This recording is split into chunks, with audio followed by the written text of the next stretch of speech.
This is your USMNT Abroad weekend update from April 11th to April 13th of 2025. Hello. If you're new here, I'm Filippo and welcome to Tactical Manager TV. And welcome to the US Men's National Team Abroad series where every single Monday we update you on how the Yanks did abroad over the weekend. Now before we start, as always, I must do what every YouTube host does. I must beg you for likes. And if you don't hit the like button in this video, you will get chickenpox. And trust me, chickenpox sucks. Does that even exist? It was kind of a big thing when I was a kid, but I don't really hear about it as often. They even made a whole Rugrats episode about that. But anyhow, we had another great weekend watching the US Men's National Team players abroad. By great, I don't mean the performances. I just mean it was enjoyable, while I was also listening to the great Canadian singer Bono, which if you don't listen to Bono, you should probably do that right now. Great singer. He was JFK's favorite singer of all time. And if you don't know him, you're missing out a lot. But there's a lot to talk about. So let's roll the intro and start the episode.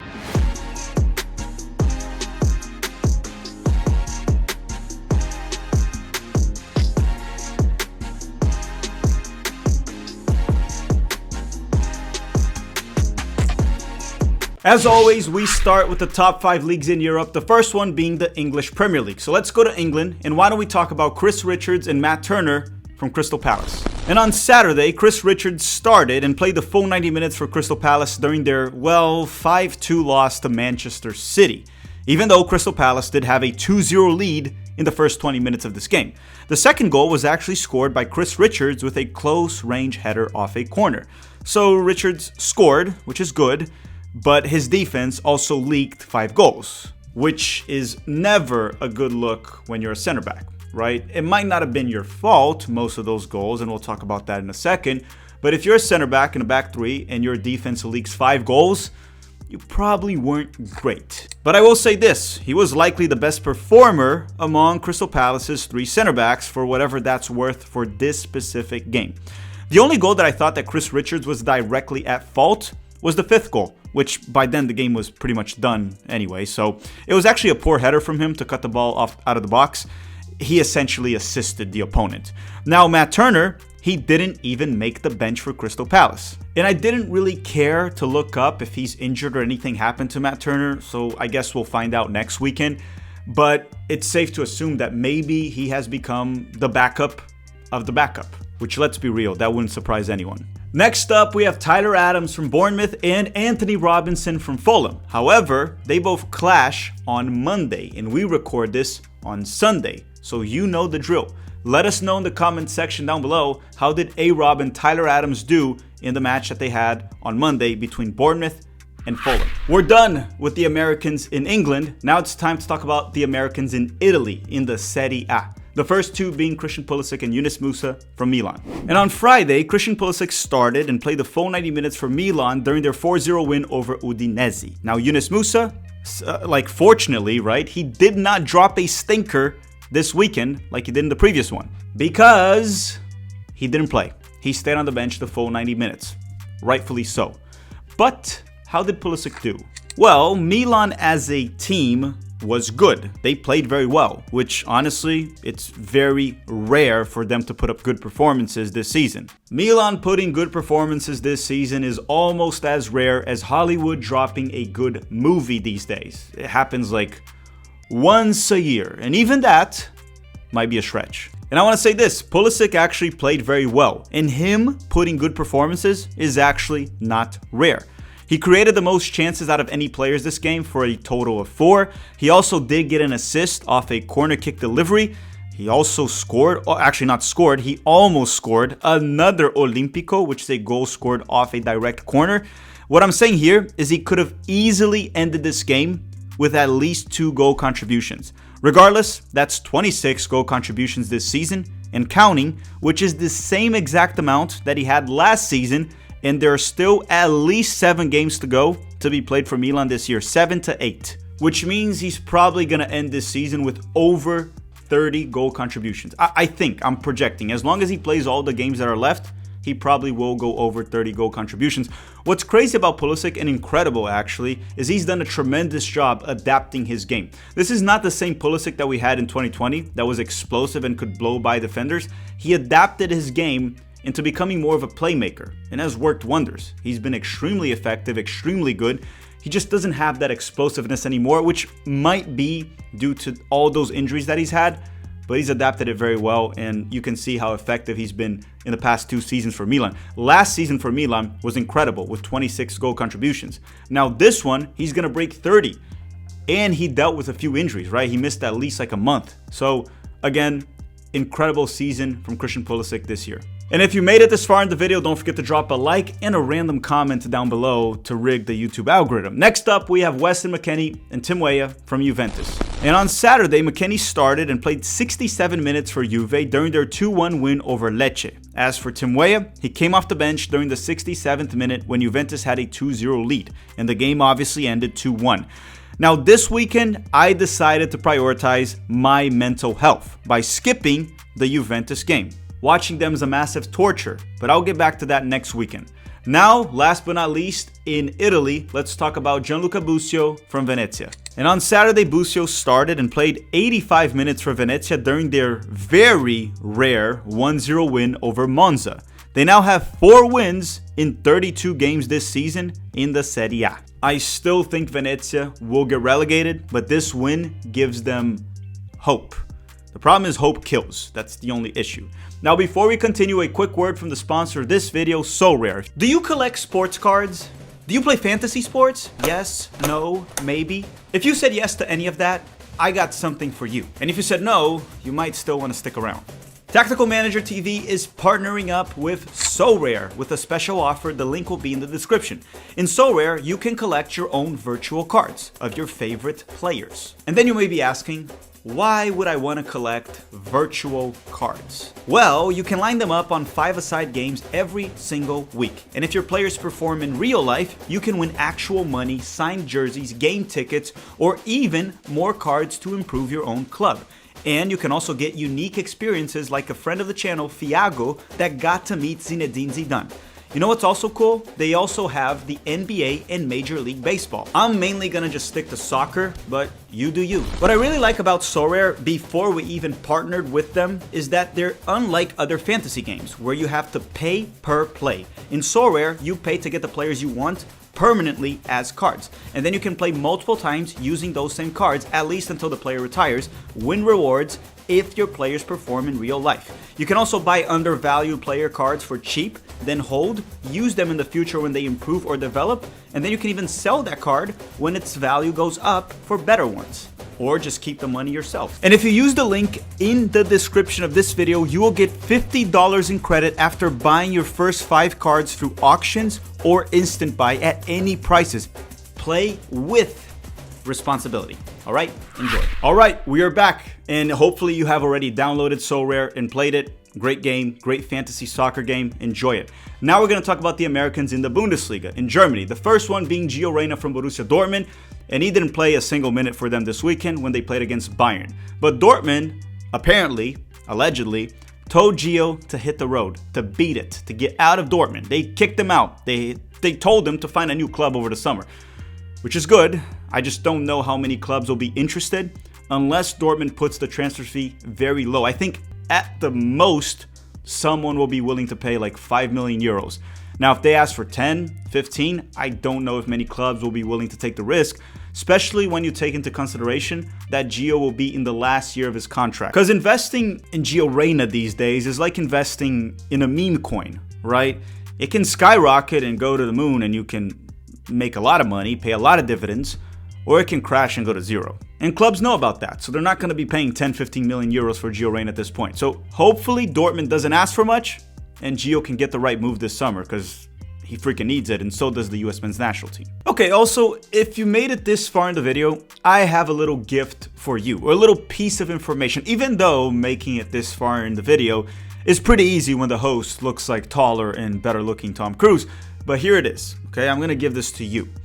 Over the next 2 to 3 weeks, we're gonna have some very special interviews, right? One with someone I highly disagree with, and someone that I agree with quite a bit. One of them being Tab Ramos, the other one being no one less than Alexi Lalas. It's gonna be fun, it's gonna be huge, it's gonna be a great interview, you are gonna love it. We haven't recorded it yet, so we'll see how Alexi behaves. Hopefully he is not at his best behavior. With that said, back to the episode, let's talk about Joe Scally from Borussia Mönchengladbach. And on Saturday, Joe Scally started and played the full 90 minutes for Gladbach during their 2-1 loss to Freiburg. And listen, I agree when many say that Scally is in fact limited on the ball. He doesn't offer much going forward, which is true. But he has also been probably the most consistent, or one of the most consistent US men's national team players abroad over the last 2 to 3 seasons. I mean, Joe Scally right now, he already has 116 Bundesliga games in his career, and the dude is still 22 years old. For context, look at Steve Cherundolo's numbers. Because, this is a guy that played his entire career in Germany, and he ended up playing 302 Bundesliga games. So Joe Scally is over 1/3 of the way there to catch up to Steve Cherundolo, and he's still 22. So credit where it's due to Joe Scally. Next up, we have Kevin Paredes from Wolfsburg, but he stayed on the bench the full 90 minutes. And then we also have Noah Kai Banks, the very young, talented, promising center back for the United States. He stayed on the bench the full 90 minutes for Augsburg. And then we have Leonard Maloney, also known as Leonard Baloney from Mainz, and he actually also stayed on the bench the full 90 minutes and didn't play at all for Mainz this weekend. So let's end the Americans in the Bundesliga with an American that actually played. His name is John Token from Holstein Kiel. And on Saturday, John Token started and played the full 90 minutes for Holstein Kiel during their 2-1 loss to St. Pauli.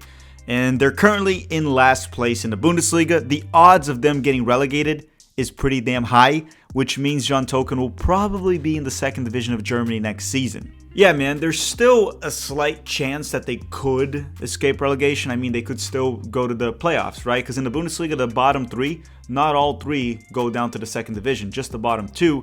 And then the third one, that also is not very good, he'll play a playoff match against the third place team in the Bundesliga 2. So they could still escape relegation. It's just not looking very likely. Next up, we have the one American that plays in La Liga, and his name is Johnny Cardoso from Real Betis. And on Sunday, Johnny started and played 71 minutes for Real Betis during their 2-1 loss to Villarreal. And Johnny was okay. He was nothing great and nothing bad. But Real Betis was down 2-1 and they needed to shake things up, so he was subbed out. He was doing a fine job in terms of defending. He was doing all right. On the ball, he was mainly keeping it safe, just finding Isco whenever he could. He even had a few moments here and there where he was able to dribble into space or go past the opponent even to progress the ball forward, but nothing tremendous, nothing crazy. I know you don't really want your defensive midfielder taking too many risks on the ball, but I kind of wish Johnny would a bit more often. He plays it safe too much at times, and I would like to see him try to make things happen, which we know he can.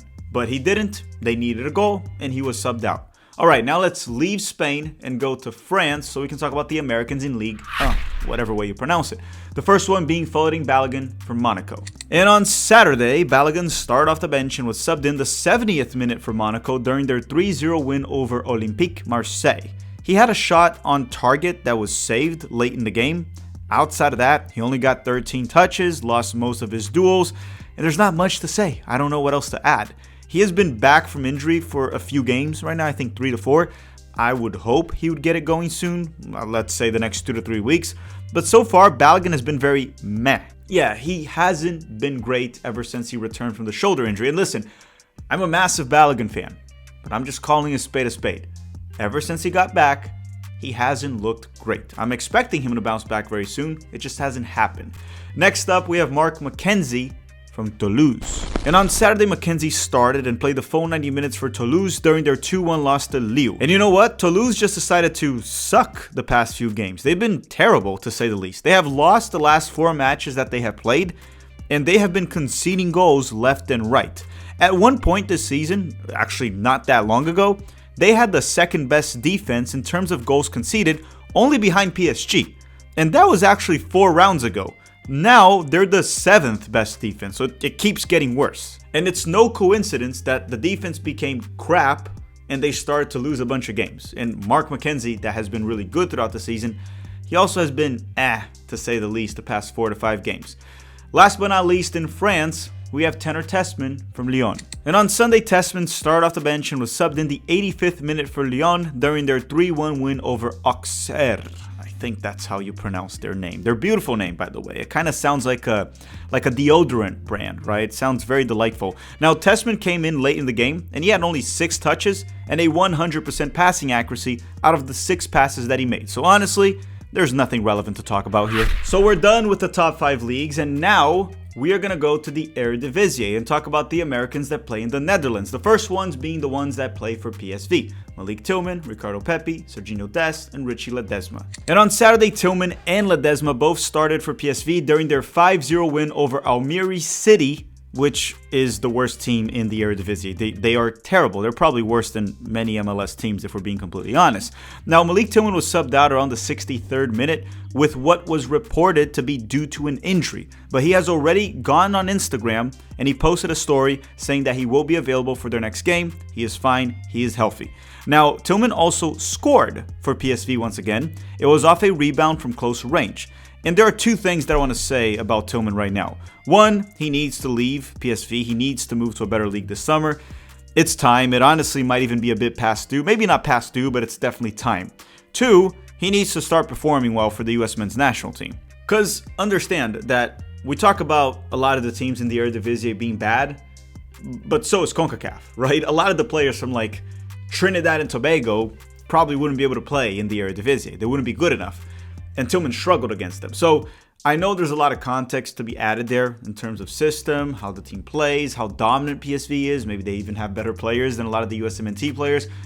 Regardless, we have to stop with the excuses at some point for many of the players for the national team, such as Tillman, Sargent, Johnny, and many others that are fine for their clubs, but not good for the national team, okay? At some point, they have to start performing. The World Cup is like 1 year away. Now, Richie Ledesma played the full 90 minutes, and he was the man of the match, or PSV called him the star of the match, despite getting no goal contribution, so that means he probably played very well. He was essentially replacing an injured Serginho Dest.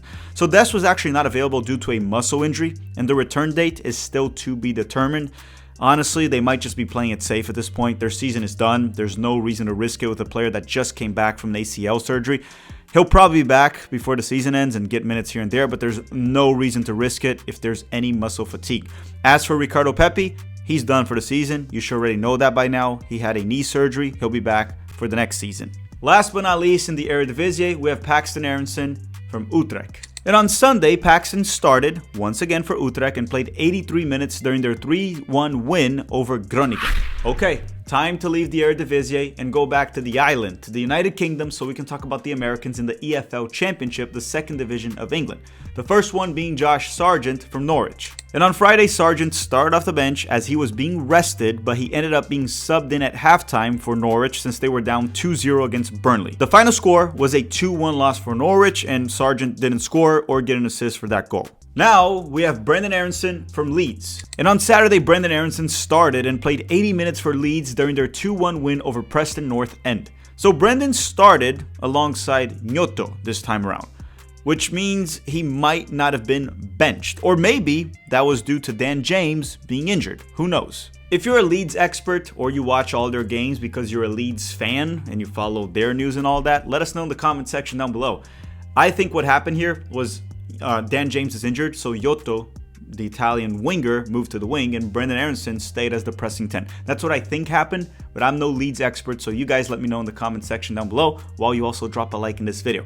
Next up would have been Haji Wright, but he plays on Monday, so you guys know the drill. Let us know in the comment section down below, how did Haji Wright do for Coventry? So the next player is Ethan Horvath from Cardiff City. And on Saturday, Horvath started and played the full 90 minutes for Cardiff during their 1-0 loss to Stoke. Cardiff is currently getting relegated to the 3rd division of England unless they turn things around. Next player will be Aidan Morris from Middlesbrough. On Saturday, Aidan Morris started and played the full 90 minutes for Middlesbrough during their 1-0 loss to Millwall. Last but not least in England, we have Caleb Wiley from Watford. And on Saturday, Wiley started and played the full 90 minutes for Watford during their 2-1 loss to West Brom. For the same game, Daryl Dike came off the bench for West Brom around the 90th minute, which means he barely played. Still in the UK, we're heading up north to talk about 2 Americans that play for Celtic in Scotland. And their names are Cameron Carter-Vickers and Austin Trusty from Celtic. And on Saturday, Carter-Vickers started and played the full 90 minutes for Celtic during their 5-0 win over Kilmarnock. And Carter-Vickers scored